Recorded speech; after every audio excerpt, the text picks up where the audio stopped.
I'm Matt. I'm Kerry. We are the Stagmer brothers of Baltimore Knife and Sword. We're going to be building some of your favorite weapons, and some weapons that you've never seen before. This is Man-at-Arms, Reforged. It's been quite a while now since we made the Warhammer 40k chainsword for you, but we're still seeing a fair number of requests for something from Warhammer. So we're going to go back and pick out what we think is the most iconic weapon from the entire series. We're going to make the Hammer of Sigmar. There really is no other thing that's quite as iconic as something that's right on the front cover of the books. We're going to be forging and cutting, plasma cutting, lathe work, casting. Pretty much everything that we do in the entire shop will come together to create this weapon. No matter how we build this, it's going to be extremely heavy. So we have to think about what we can do to create this and still be able to show you really good demo work with it. So as we go through, some of these pieces will be solid, some will be fabricated. Then we'll be able to take this, finish it out, get that brass golden surface over the entire piece, and take it out and do some damage. Using the immense power of the Nacelle 2B, Ilya now upsets or drives the bar down on itself. This is a 3-inch piece of round we start with, but we need a 4-inch square. So creating this form is the first step of creating the entire section. Once he's got that large square, he's able to draw out the point and then form it down. We'll be doing some grinding and fitting on this to finish it out.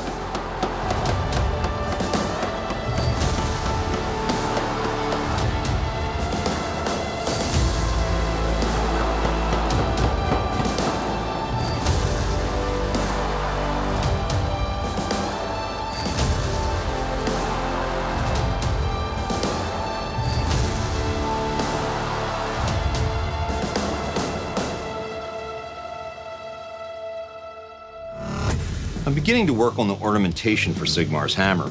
We've got a skull on the side of the piece. Rick's going to be sculpting that for us.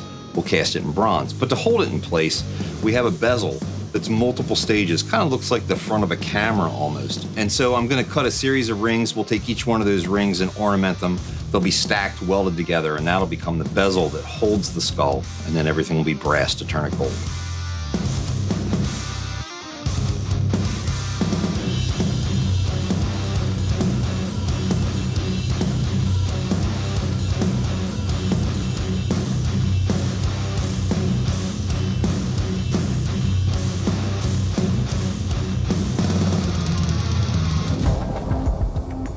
Using a large concave form sitting on the anvil, Ilya and Matt are able to drive the center section down and begin to put the curve and the spike that we'll need.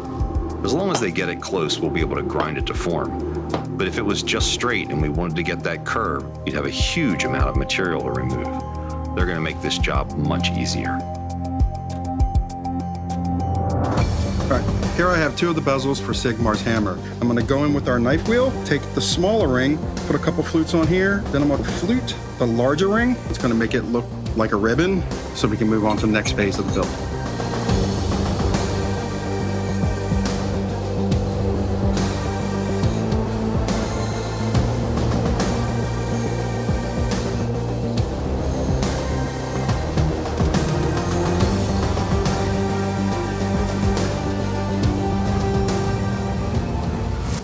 This particular weapon has a lot of adornment, particularly where the bezels fit to either side of the Warhammer. In the very center of this piece is a skull, and then there's several smaller appliques which go around the outside edges. I'm going to use polymer clay, and I only need to create one, because in the casting process we can duplicate as many as we need.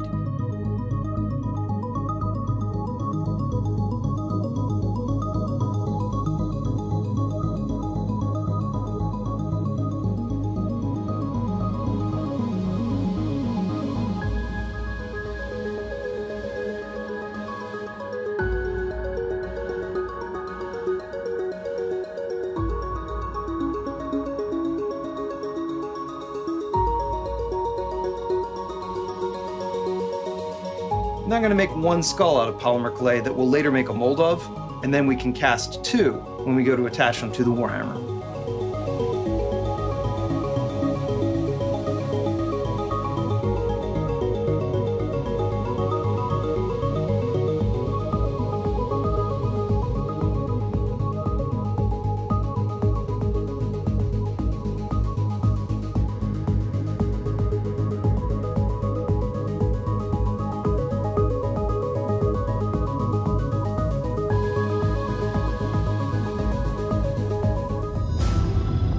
right, you can see that Ilya's forged the rough shape of our back spike. It was actually pretty impressive how we did that.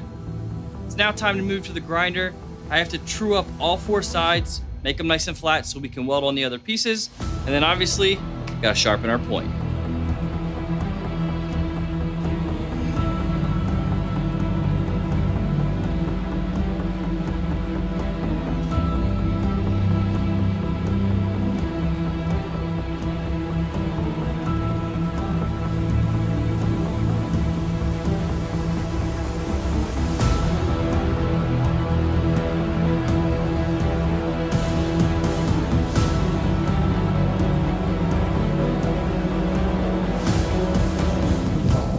For our Sigmar's hammer, the next step in the process is to go ahead and cut the face of the hammer on our CNC system here. We're going to cut that out of some 1/4-inch alloy. We'll clean it up and then build the box around it.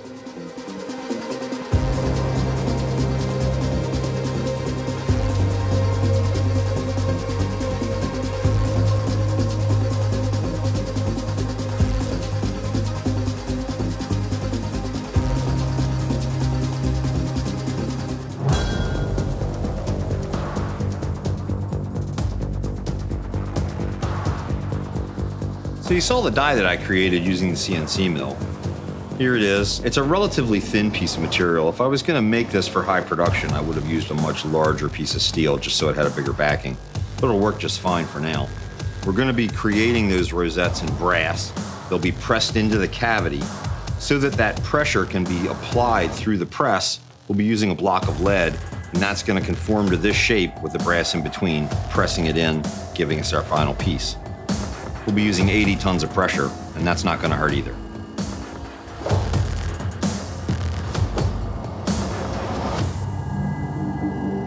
Even though this hydraulic press moves fairly slow, it's very powerful and can be a very dangerous machine. Anything between those 2 plates will be crushed. That's the reason we have 2 palm controls, so that we have to have each of our hands out of the way. Sometimes you'll see a foot control on this, but you have to be extremely careful. We're going to be using this system the way it's set up, nice and safe, keeping your hands out of the way.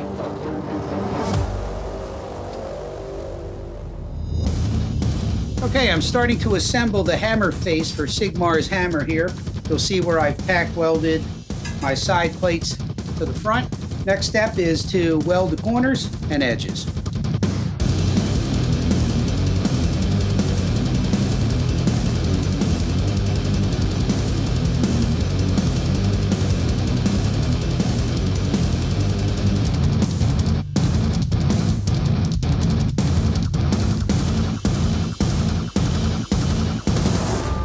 I'll be turning the upper handle segment for Sigmar's hammer. In this case, I'll be using an alloy of steel called 12L14. It's also referred to as free machining steel, which means that it's very easy to cut.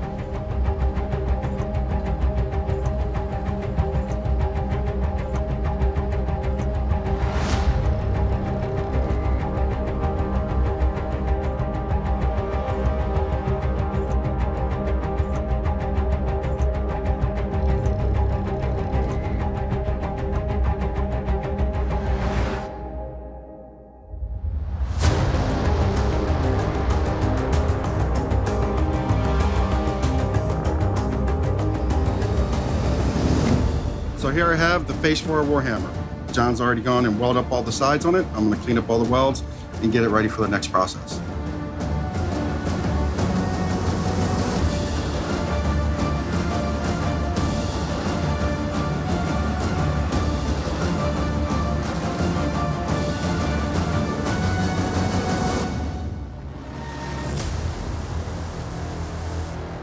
We now use the South Bend lathe to create the final form for the pommel.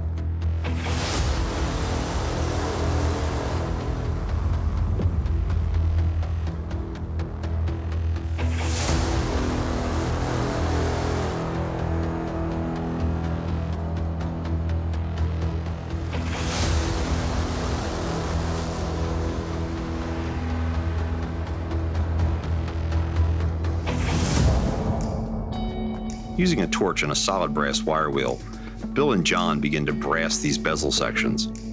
Once they're completely covered, we'll be able to assemble these pieces and then set the skulls in the center. It'll all come together and be the final ornamentation on this hammer.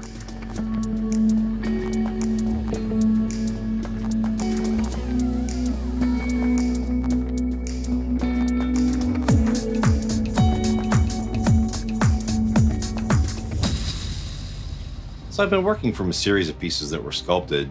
The pieces that you saw Rick working on, the skull and the side piece for the cross that goes on the side of the hammer. And we also have a skull for the bottom flange that goes on the bottom of the hammer handle. Now this skull, Ferenc actually originally carved, and he had a metal one here. And I made a vulcanized mold, which is where we take a rubber that has to be under temperature and pressure. So we have a press, we press it. This material runs about 325 degrees to get hard. And that allows us to create this mold that the wax injector uses. It shoots wax right in. We get more skulls. Ferenc puts them together. The pieces that you saw Rick sculpt, I just made a quick open face mold where I could just pour right from the top. So I'm just pouring molten wax right into it so that as we need to, we could just pour wax, pick up another master. We're gonna encase it in investment. It's basically like a plaster around the outside. We'll burn it out in the kiln. That'll leave a cavity. We'll fill that with bronze, and then the bronze will get mounted on the hammer. The next step in the assembly of our Sigmar's Warhammer is to figure out the actual sides of the hammerhead itself. I went ahead and did some full-size sketches here of what I think it should look like. We have the face of the hammer with the sides already attached. This will serve as a central box, like a core, if you will. Now what I need to do is to get the sides curved to come from the edges up into these cutouts, all 4 directions, and then 4 more on the corners. I went ahead and guessed at a shape and some dimensions. Now we need to clean these up, give it some decorative work before we can shape them. The real trick is going to be shaping 2 by hand to be identical. Then I can figure out the top and bottom, get those situated, and then we'll do the 4 corners. So for Sigmar's hammer, I have our spike and our box. Now Matt's already gone through, roughed this out. Now I'm gonna go through, finish the final grit. So once this is done, we can give it to John, and he's gonna weld it onto our box like so.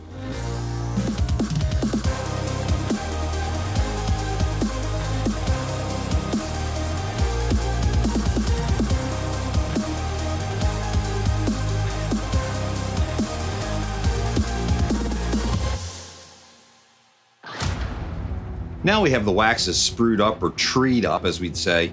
We've got the skull set on here. This is our base. We're going to be taking a metal flask, slip it over the top.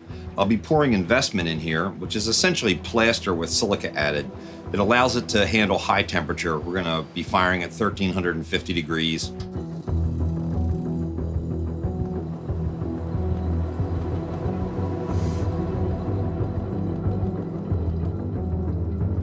Perforated holes in the flask are to allow the vacuum air to be drawn through when we put it in the casting machine. But we've got them taped up so that when we pour the investment around this piece, it doesn't just flow out all over the place. We'll go to the vacuum machine, get all those air bubbles out, and then once it sets up, it'll go in the kiln, melt out. We'll fill that cavity with bronze.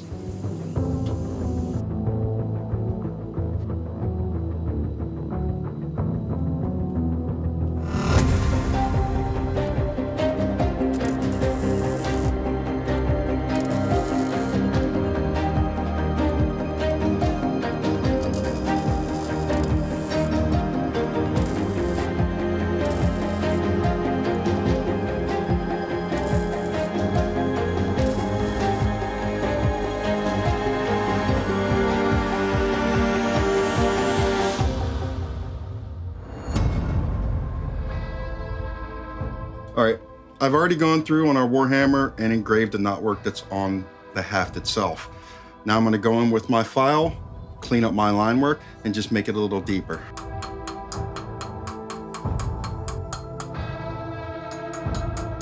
Once I'm done with that, I'm gonna take another chisel and basically stipple the background.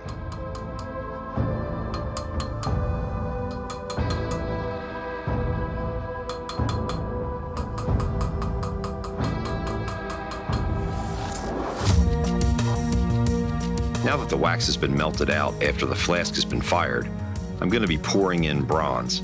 The bronze will fill the cavity. We're going to wait for it to cool off, then it'll be quenched in water, and we'll be able to remove the finished piece.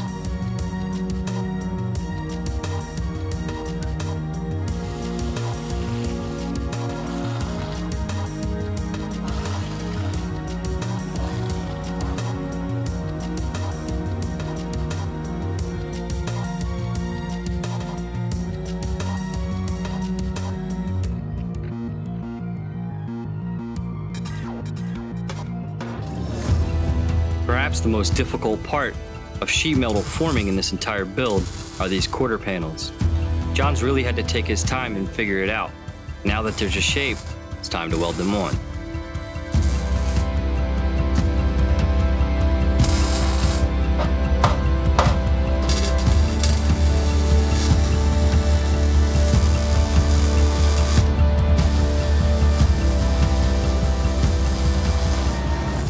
To create the roping sections for our hammer, which is basically going to go in every seam along the entire surface of our hammer, there are a number of ways of doing it. You could take two pieces of wire, twist them, you could hot twist a piece of square stock. To get the look exactly how we need it, I'm going to have to do it the hard way. And that is just taking this round rod and very slowly rotating it, grinding a spiral along the entire surface. Probably going to need about 18 to 25 feet of this. So I've cut little rod sections up. Let's get to grinding.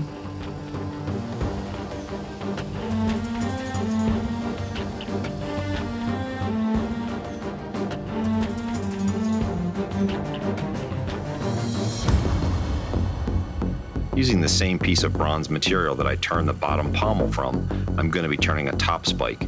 I have the automatic feed on the lathe set, but I'll in-feed and create the form manually.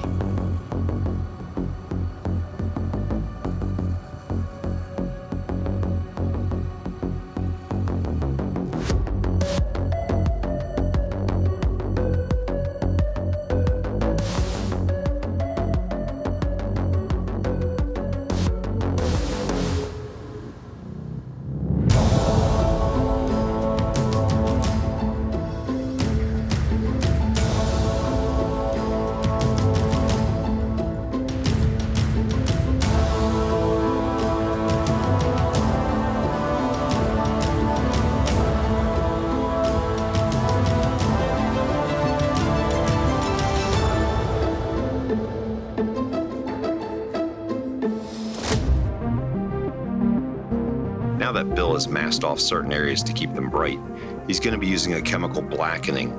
That's going to give us 3 different colors: the black, the silver, and the gold.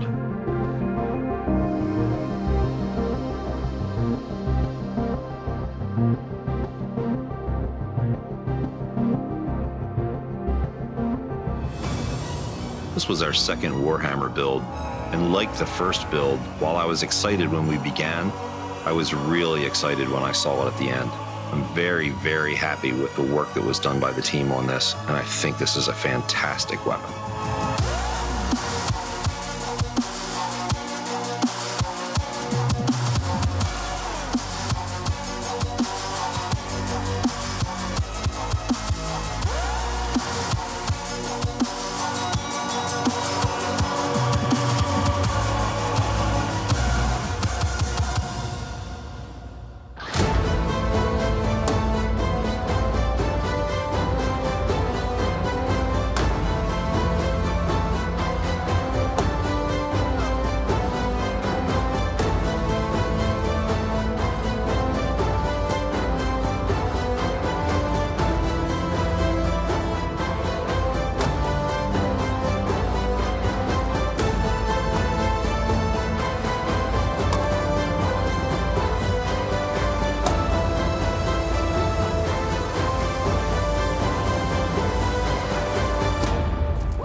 Click here to subscribe, or click here to watch more episodes.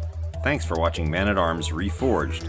We need to know what you want the guys to build, so tell us in the comments below what weapons you want to see next.